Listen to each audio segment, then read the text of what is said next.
Hello student, हम लोग पढ़ रहे हैं परागण, निषेचन, भ्रूण का परिवर्धन। ठीक है। लास्ट क्लास में हम लोगों ने पढ़ लिया था एंडोस्पर्म के बारे में। हम लोगों ने भ्रूणपोष के टाइप्स बता दिए थे कि जो भ्रूणपोष होता है वो 3 टाइप्स का होता है।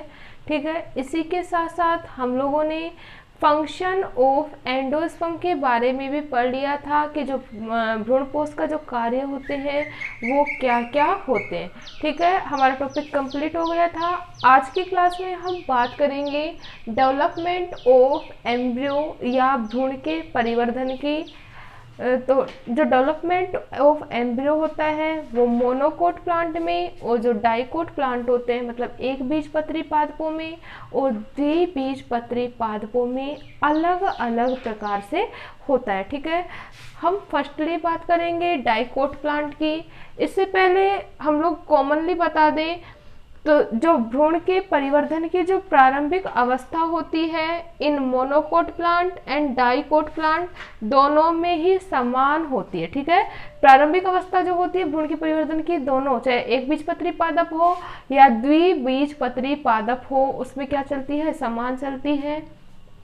We all know that student, जो जायगोट का जो फॉर्मेशन होता है वो किसके द्वारा होता है, एक अंड कोशिका एक नरयुग्मक के साथ संलयित होकर किसका निर्माण करती है, जायगोट का निर्माण करती है। इतना क्लियर था।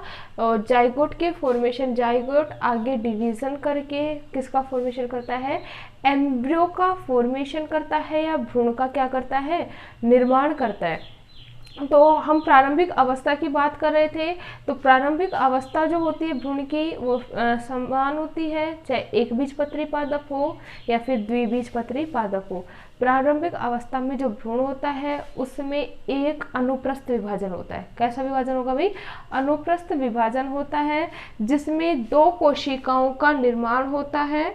ठीक है, अनुप्रस्थ विभाजन में क्या होगा, प्राक भ्रूण का निर्माण होगा जिसमें एक बीजांड द्वारी कोशिका और दूसरी बनती है आधारी कोशिका बनती है। ठीक है, आधारी कोशिका या हम लोग बोल सकते हैं बीजांड द्वारी कोशिका, और दूसरी जो कोशिका बनेगी वो बनती है टर्मिनल सेल या शीर्ष कोशिका जो कहलाती है भ्रूणीय कोशिका। कितने टाइप की सेल बनी भाई, 2 टाइप की। किसके द्वारा, भ्रूण में कौन सा डिवीजन हुआ, अनुप्रस्थ। ठीक है, 2 सेल बनी, कौन कौन सी, एक तो आधारी कोशिका। जो आधारी कोशिका है वो क्या बनाएगी, बीजांड द्वार। ठीक है, या इसे हम बोल सकते हैं बीजांड द्वारी कोशिका। और जो दूसरी कोशिका बनती है वो बनती है शीर्ष कोशिका। ठीक है, जो आगे चलकर भ्रूण का क्या करती है, निर्माण करती है। तो ये जो था हमारा प्रारंभिक जो अवस्था है भ्रूण के परिवर्धन की वो है जो मोनोकोट प्लांट और डाइकोट प्लांट दोनों में ही क्या चलती है, सिमिलर चलती है। इतना क्लियर है। नेक्स्ट हम बात करेंगे development of embryo in dicot plant या द्विबीजपत्री पादपों में भ्रूण का क्या परिवर्धन। ठीक है, तो सबसे पहले जो डाइकोट प्लांट में जो भ्रूण का परिवर्धन है वो बताया था हैंस्टीन ने। किसने बताया भाई, हैंस्टीन ने। और हैंस्टीन ने सबसे पहले जो वर्णन किया, ये सबसे पहले जो डेवलपमेंट ऑफ एम्ब्रियो देखा वो देखा कैप्सेला बर्सा पेस्टेरिस नामक प्लांट में। किसमें देखा, कैप्सेला बर्सा पेस्टेरिस नामक पादप में। किसको देखा, भ्रूण के परिवर्धन को देखा। कौन से प्लांट में, इन डाइकोट प्लांट में। इतना क्लियर है। ठीक है, कैप्सेला बर्सा पेस्टेरिस नामक प्लांट डाइकोट प्लांट था, उसमें देखा। अब हम बात करें डेवलपमेंट की, तो we all know that student, जो प्रो एम्ब्रियो होता है या जो प्राक भ्रूण होता है इसमें फर्स्ट अनुप्रस्थ विभाजन होता है जिसके द्वारा एक आधारी कोशिका और दूसरी क्या बनती है, शीर्ष कोशिका। ठीक है, हम लोगों ने देखा ये क्या है अपना जाइगोट। जाइगोट में डिवीजन हुआ, 2 कोशिकाएं बनी। एक तो आधारी कोशिका, आधारी कोशिका होगी वो नीचे की साइड, सिंपल सी बात है, किसका फॉर्मेशन करेगी, बेस का फॉर्मेशन करेगी या आधार का निर्माण करेगी। जो आधारी कोशिका होती है वो होती है बीजांड द्वार की साइड में स्थित। किधर की साइड स्थित होगी भाई? बीजांड द्वार की साइड स्थित होती है। और जो दूसरी कोशिका बनती है वो कौन सी बनती है? जैसा कि मैंने आपको बताया, शीर्ष कोशिका, जिसे हम लोग बोल सकते हैं भ्रूण कोशिका। तो ऊपर वाली जो कोशिका होगी वो कौन सी होती है?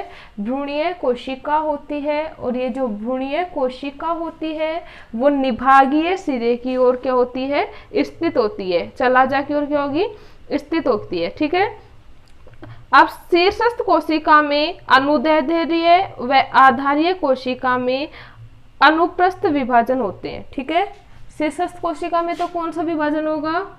अनुप्रस्थ विभाजन होगा, या सॉरी अनुदैर्ध्य विभाजन होता है। जबकि आधारीय कोशिका में क्या होगा? अनुप्रस्थ विभाजन होता है।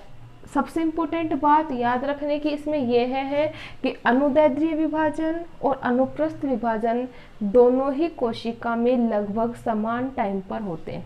ठीक है।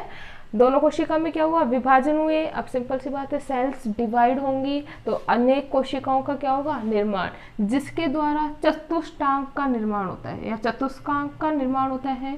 दो कोशिकाएं डिवाइड होंगी, सिंपल सी बात है, कितनी कोशिकाओं का निर्माण करेंगी? 4 सेल्स का क्या करती है? फॉर्मेशन। ठीक है। 4 कोशिकीय अवस्था क्या कहलाएगी? चतुष्कांक या चतुष्टांक कहलाती है। और इस चतुष्टांश में वापस से होता है अनुप्रस्थ विभाजन से। ठीक है। अनुप्रस्थ विभाजन से फॉर्मेशन हो जाता है अष्टांश का। किसका फॉर्मेशन हो जाएगा? अष्टांश का। याद रखने का सिंपल सा ट्रिक है, 2 सेल्स डिवाइड होकर कितने सेल्स का फॉर्मेशन करेगी? 4 सेल्स का। एंड 4 सेल्स वापस से डिवाइड होगी, अनुप्रस्थ विभाजन होगा, कितने सेल्स का फॉर्मेशन करेगी? 8 सेल का। ठीक है। और जो ये 8 कोशिकीय अवस्था होती है वो क्या कहलाती है? अष्टांश कहलाती है। ठीक है। अब क्या होगा? अष्टांश में परिणैतिक विभाजन होने से, ठीक है, अब इस अष्टांश में क्या होगा? परिणैतिक विभाजन। ये अष्टांश हो गया फॉर्मेशन, देखो 2 4 6 8। ठीक है। अष्टांश में क्या हुआ? पेरिक्लिनल डिवीजन पाया जाता है। अब जब पेरिक्लिनल या परिणैतिक विभाजन होता है तो एक बाहरी 8 कोशिकीय परत का क्या होगा? निर्माण। एक तो बाहरी कोशिकीय परत का निर्माण होता है, एक आंतरिक। 8 कोशिकाएं, सिंपल सी बात है, 16 कोशिकाओं का क्या करेगी? निर्माण। ठीक है। 8 कोशिकाएं डिवाइड होकर कितनी कोशिकाएं बनाएंगी? 16, जिसमें 8 तो क्या बनाएंगी? बाह्य कोशिका। ठीक है। आउटर लेयर का फॉर्मेशन करती है। इस लेयर को कहा जाता है डर्मेटोजन। क्या कहा जाएगा? डर्मेटोजन। और 8 जो कोशिकाएं हैं वो आंतरिक परत का निर्माण करती है। प्रोएम्ब्रियो की आंतरिक परत का क्या करेगी? निर्माण करेगी। ठीक है। जो बाह्य त्वचा है या डर्मेटोजन है, ये भ्रूण की रक्षा करने का क्या करेगी? कार्य करती है। ठीक है। इतना क्लियर है? ये जो सभी जो डिवीजन हो रहे हैं वो कौन सी कोशिका में हो रहे हैं? भ्रूणीय कोशिका में या फिर शीर्ष कोशिका में।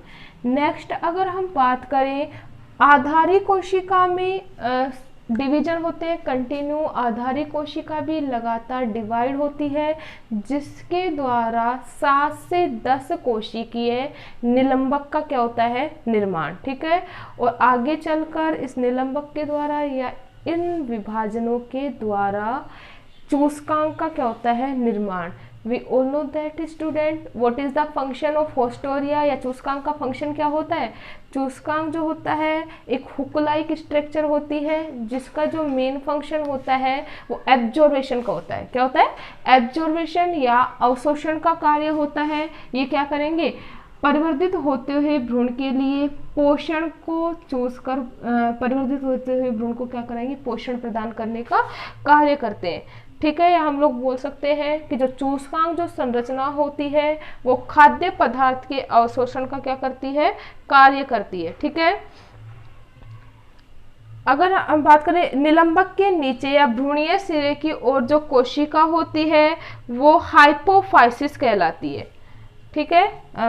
निलंबक की जो भ्रूण के साइड की जो कोशिका है, ये निलंबक है, तो ये भ्रूण के साइड की जो कोशिका है वो क्या कहलाती है, हाइपोफाइसिस। ठीक है, हाइपोफाइसिस का जो मेन फंक्शन होता है वो आगे चलकर मूलांकुर का क्या करती है, निर्माण करती है। किसका फॉर्मेशन करेगी भाई, मूलांकुर का निर्माण करती है। वी ऑल नो दैट मूलांकुर और प्रांकुर दो, आगे चलकर भ्रूण में दो संरचना बनेगी, एक मूलांकुर और दूसरी क्या होगी, प्रांकुर। ठीक है, इसके बाद क्या होगा, शीर्षस्थ कोशिका में लगातार क्या चलते रहते हैं, विभाजन। शीर्षस्थ कोशिका में लगातार विभाजन होने के कारण जो ये भ्रूण था वो गोलाकार अवस्था से हृदयाकार अवस्था में क्या हो जाता है, परिवर्तित हो जाता है। कंटिन्यू क्या हो रहे हैं इसमें, डिवीजन। ठीक है, अभी हम लोगों ने देखा जो एम्ब्रियो की जो स्ट्रक्चर है वो कैसी है, गोलाकार। अब आगे चलकर अगर इसमें कंटिन्यू क्या पाए जा रहे हैं, डिवीजन पाए जा रहे हैं। ड्यू टू दिस रीजन जो एम्ब्रियो की जो स्ट्रक्चर होती है वो कैसी हो जाती है, हार्ट शेप की या फिर हृदयाकार संरचना हो जाती है। ठीक है, जो दो पालियों का, जिसमें क्या होगा, दो पालियों का क्या होने लगेगा, निर्माण। We all know that student, heart shape है, दो लोब इजीली क्या हो जाएंगी, डिवाइड हो जाएंगी, दो पालियों का क्या हो जाएगा, निर्माण।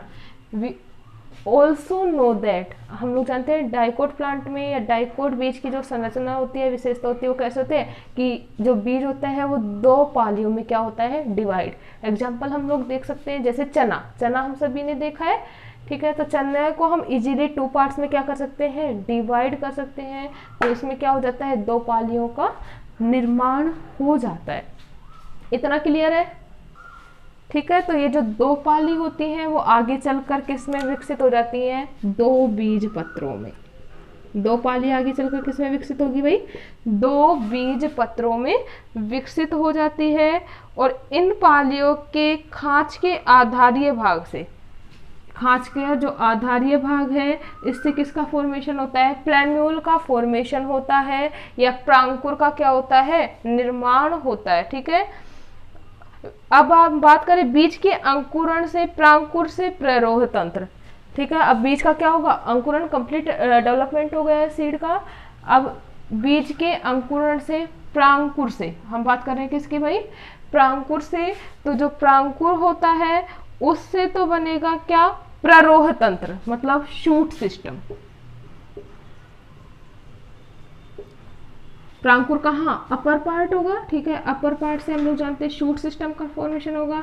और सेकंड अगर हम बात करें नीचे वाला जो भाग होता है वो क्या कहलाता है, मूलांकुर। क्या कहला रहा है भाई, मूलांकुर। और मूलांकुर से जो डेवलपमेंट होगा आगे चलकर किसका होता है, रूट सिस्टम का या जड़ तंत्र का क्या हो जाता है, विकास हो जाता है। ठीक है, बीज पत्रों में भोजन संचित रहता है। इन जो ये बीज पत्र होते हैं उनमें क्या पाया जाता है, भोजन संचित रहता है जो सीडलिंग प्लांट को, ठीक है, या नवोद्भिद को क्या करेंगे, पोषण प्रदान करने का कार्य करते हैं। नवोद्भिद जो पादप हैं उनको क्या करते हैं, पोषण प्रदान करने का कार्य करते हैं। कौन, बीज पत्र। बीज पत्र में क्या है, फूड कलेक्ट होता है या फूड स्टोर होता है। ठीक है, और जो क्या करेंगे, जो नवोद्भिद प्लांट है या सीडलिंग प्लांट है उसको पोषण प्रदान करने का कार्य करते हैं। तो ये था हमारा development of embryo in dicot plant. Clear है अपना।